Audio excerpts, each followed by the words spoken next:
We're back out on the bass buggy, and today we're talking about the baits and tips you need to keep on catching those big old summer bass. Stick around, you don't want to miss this one. Oh, got him. That one feels pretty good, honey.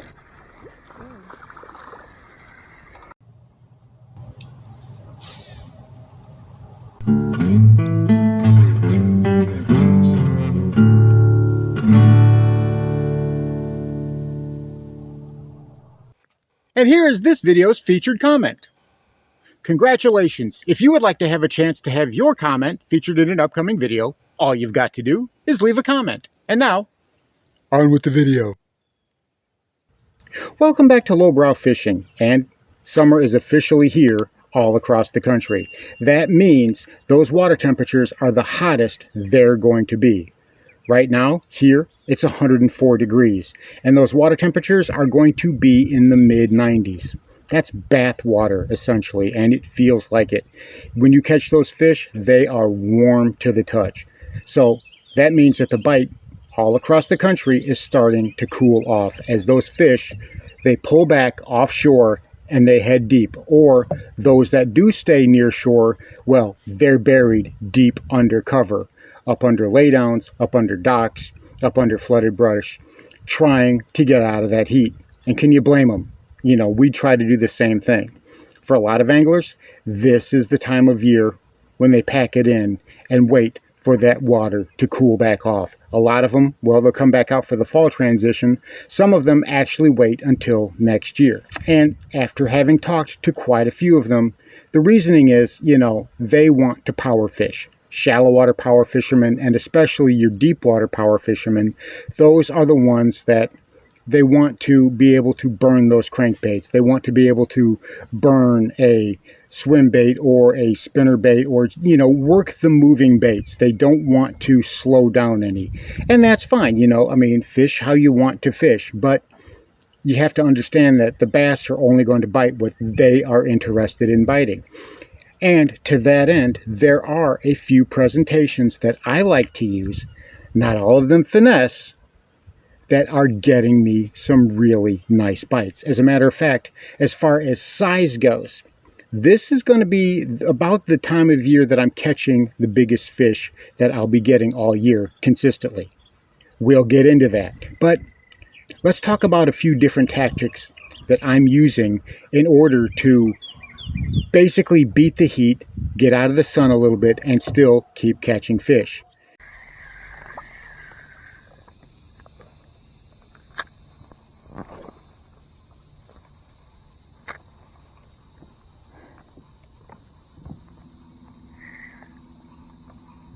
Dog is. I think I got a... Oh, he's pretty good. He's pretty good.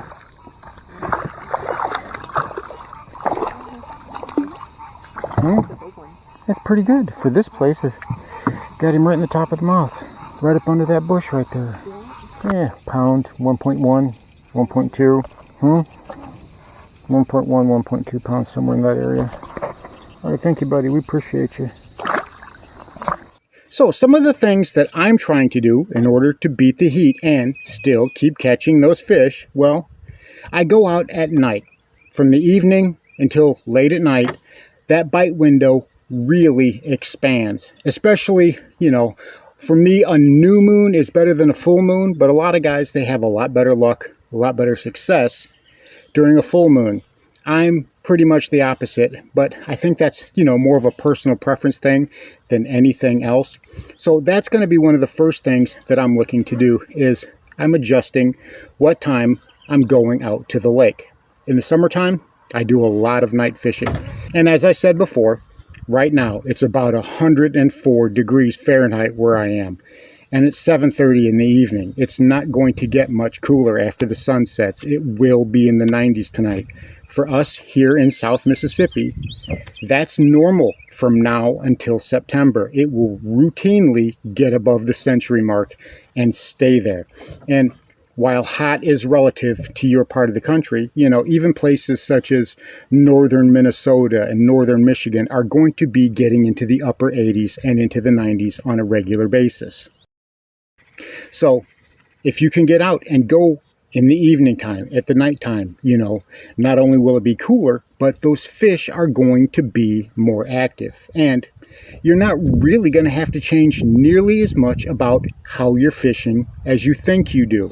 Those fish are still very much attracted and attuned to your baits. This is what they're evolved for.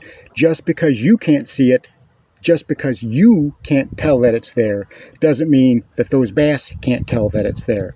So that is a huge plus. If you can get out and go in the evening, I highly recommend doing that. Now recently, in the past few videos, especially about, being at the private trophy bass lake, I've been wearing that red wristband. You've seen it looks like a coiled up phone cord. That is a citronella bracelet. I wear those when I go out fishing. I wear those when I go out at night. They're super cheap. You can get them at Walmart. They don't cost hardly anything. They're citronella bracelets, and that is the best form of bug repellent. I'm not endorsed by any particular company, but if you are going out fishing and you do have a whole bunch of bugs in your area, especially if you're going out at night, I recommend trying to get a few of those.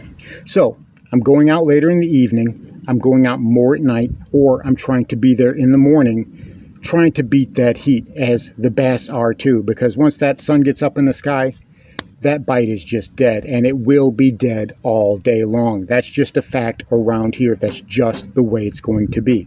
So, well, what am I throwing? Well, you already know that what I'm throwing. I'm throwing a Senko. I'm throwing a soft plastic stick bait. But there is so much that I can do with this. I do Texas rig them. I'm usually got them on a 1/4 ounce bullet weight with a 4/0 EWG, and I'm making sure that I'm getting good bottom contact when I'm dragging these. I'm looking for that vegetation line. That's what I'm looking for. I'm looking for where that weed line ends, and that's the edge that I'm working closer to deeper water. Now, for those of you who are on the bank, that does not rule you out. Right now is a great time to be a bank angler, even if those bass are pulling offshore.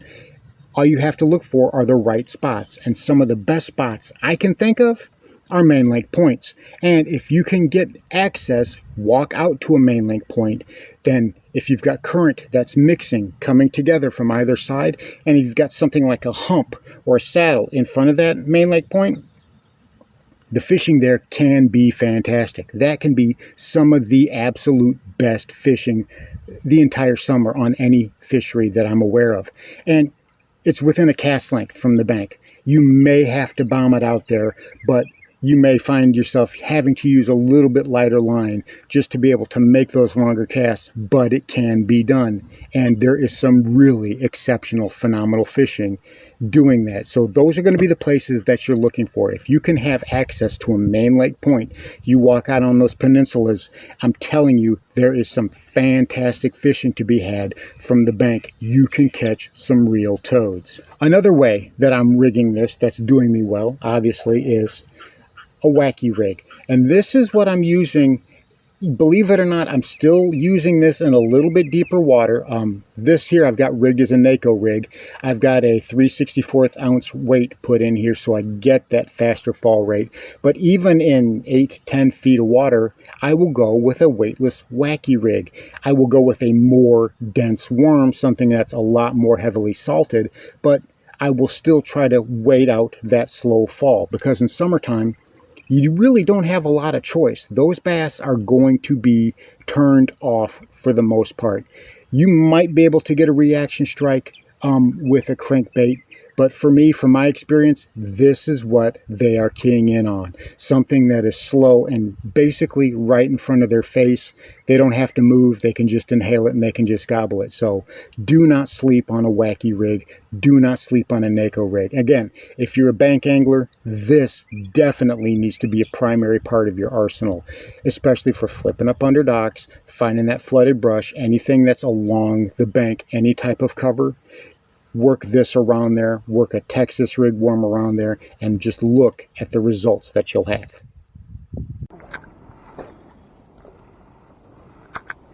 Nobody catching fish, not even with a bobber.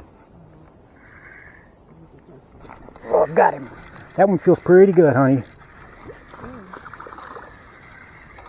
Nice, pretty good for ash. Come here, you. That is really, on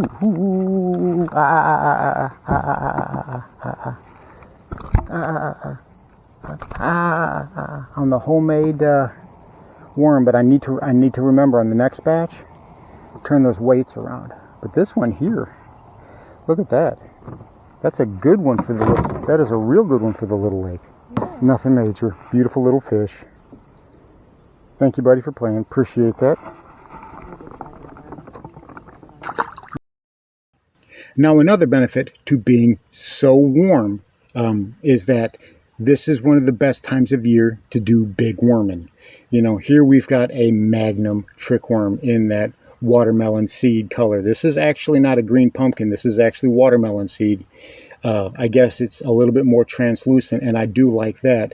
And I will take a 3/4 ounce wobblehead jig. This is one of the few times all year that I will use a wobblehead when I'm fishing offshore. I'm, again, looking for those brush lines, looking for those edges. And I can take something like this magnum trickworm, and this is when I'm going hunting for those bigs, for those 3, 4, 5+ pound fish, those giants. This is going to be the time of year, even more than the pre-spawn, of when I'm going to be hunting those really, really huge fish.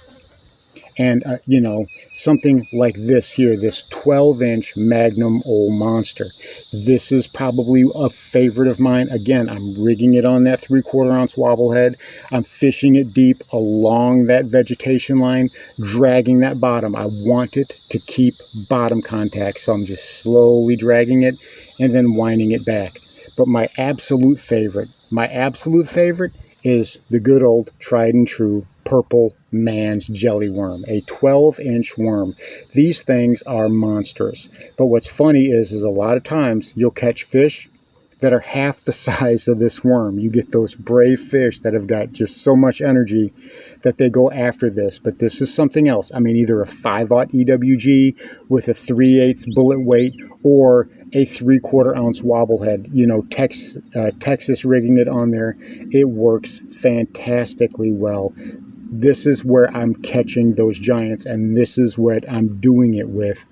This is my favorite time of year to go big worming, and I will do it early in the morning or in the evening, right before that sun goes down. That's when I'm looking to fish right along those main lake points, try to find those current seams, looking for places for those big girls to hide away from that current, but yet still have easy access to that current where they can go in, slurp up what they need, and then go back. And something like this is going to be really appealing to them because they want to eat a big meal all at once and then be done with it. They don't want to nibble, nibble, nibble, nibble, nibble. They would rather have a big meal, be done with it, and then just go back and rest because they expend less energy that way. That's why these catch such giants. And now is the time of year that you really need to consider throwing them. And something else I've been having a lot of success with here lately is a jig. This is a Denny Brower structure jig from Strike King. This has got that wider archy head on it. They skip exceptionally well, but I've mainly been using these offshore, dragging them right along that weed edge. It's a little bit too gummy to be using a football head jig, so this gives me the weight that I'm looking for. This keeps that bottom contact.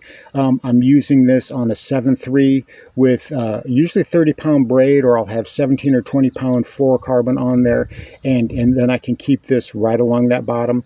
And this is something that I've had a lot of bites with. This is what's been catching me the numbers of fish rather than the size. Although I have caught some good-sized ones, a few 3 and 4 pounders, but this is what I've been catching most of the numbers of fish with. Although I have had good bit of success catching some, you know, ones of bigger size. And as we move back into that grass line a little bit, those fish that have pulled up into that grass edge, that are using that for cover, using that for shade, you know, a lot of times we don't think about the shade that we can see, right? We see the shade lines above water, we see those tree lines, we see the docks and whatnot, but we don't think about the shade lines underwater that we can't see. You know, the structure, the rock, the grass, and if you can tell that they're there, if you've got side scan or something else that is letting you know that that's there, those are great places to fish because they also afford a hideaway, a place for the bass to get out of the sun. And I like to work those things with a swim jig.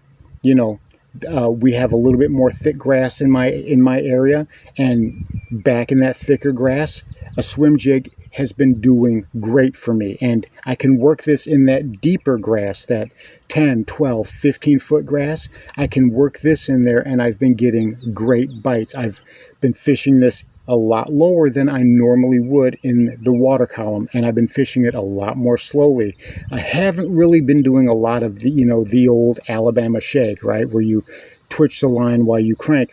I've actually been more slow cranking this and pause and letting it kind of sit on the bottom, and then sliding it across the bottom a little bit, and then kind of cranking it, let it coming back up a little bit more lethargically. And I might give it a good crank or a good twitch every once in a while, for a little bit, just to try to get maybe just some sort of reaction strike for that. But this has been working deeper in the water, further back in the grass. This comes back clean, so I'm able to do that. I'm able to work it back deeper in that hydrilla, deeper in that milfoil, and I can pull some of those really big girls out. This is another one that's been catching some of those 3+ pound fish on. As a matter of fact, the hook on this one, I'm probably going to have to retire this because this, this is a 6th Sense Divine, and the hook's kind of bent out just a little bit. But, it's done its job. It has caught some nice fish for me. It may be time to retire this one. And at nighttime, well, this little fella right here, this is a Strike King swim jig. This is a custom skirt that I've made myself. This is part of the easy casting skirts that I got. I've got a link down in the description. I really like their skirt tabs. They're very easy to work with and very colorful. And this one here has really been catching a lot of fish with me. I've actually, this has got rattles on it, so I don't know how well you can hear that, but this is, I can work this a little bit more fast at night, a little bit more phonetically. I do the Alabama shake with this one at nighttime, and I have gotten some nice toads. At the Little Lake, I caught a 4.5 pounder just the other night on this one, and that bite was a lot of fun. Sad part about it is it's really hard to film any content at night. I've tried to do it a couple times, and all I get is a black screen. So, I guess you could hear me being excited, might be able to hear the water splashing, but I decided, you know what, it's probably just best to take a picture and move on. Anyway, at night, a darker colored swim jig, a darker colored worm, something that's going to stand out against that background is going to do you exceptionally well. Black, blue, black, those are the colors that work well for me. Like I said, just because it's nighttime, that doesn't mean it's time to put the swim jig down. And if you're a fan of throwing a moving bait, if you like your crankbaits, if you like your swim baits, well, this is going to be something that you're going to be interested in throwing because you can keep it moving, especially at night. Like I said, at nighttime, those fish are a lot more active. They're willing to bite this whenever you're moving it, imparting a little bit more imparting just a little bit more action, a little bit more energy into it, and then you can get the reaction of those fish. And a lot of times you can get 2 or 3 of them chasing it in. So this has done really well for me, and probably will all the way through until September. And lastly, we've got this guy right here. This is the tush hook, right? The ultimate swim bait hook. And this is from Core Tackle. This is Brainchild. This is another creation of Matt Steffen. And I'm telling you what, I've gotten to where I'm fishing this thing quite a bit. I really like how I can keep this close to the bottom without it digging into the bottom. That is a strong point of this hook. It's one of the new ways that I'm fishing it. It doesn't have a weighted head or a belly weight. It's actually got the weight is in the inside here, and the hook slips over the top of it, or the bait slips over the top of it rather, and it allows me to basically park this belly of this bait on the bottom and just kind of slide it across, and I can almost drag it across, almost jig it across, but I'm still getting that belly roll, and you can really feel it in the tip of the bait or in the tip of the rod as you're bringing it along. And I'm telling you what, I've been able to get quite a few nice fish in the evening time and in the morning time doing that, as those fish They settle down a little bit more as they're getting a little bit more lethargic. The jig bite is dying down, the worm bite has died down a little bit, and then I can come back with this. I can follow up with this, and I can just kind of slow bring it across the bottom. So the tush hook, a swim bait bite hook, if you can do that with a regular swim bait jig, that's something else that has been working really well for me. But also, like I said, the tush hook's what I've been using. I've got this on just a regular spinning rod. This is 12-pound fluoro, a 7 medium heavy, 7-foot medium heavy rod, and just kind of let it sink to the bottom, and you want to try to keep bottom contact with it, get as slow as you possibly can, get that tail kicking, get that belly roll going, and this hook, the way it's weighted, will kind of lend itself to kind of, just moving along like that. And I'm telling you what, I've caught several nice fish doing that. So there you have it. There's some baits and some tips and tricks that I use during the summertime that help me be effective even though that water is hot, even though the temperature outside is hot and those fish don't necessarily want to bite. But if we adjust our tactics, if we can remember to be adaptable, remember, as I've always said, technique over tackle. Be mindful of your technique and you can still keep those bites coming in. Thanks for watching Lowbrow Fishing. We'll catch you in the next one.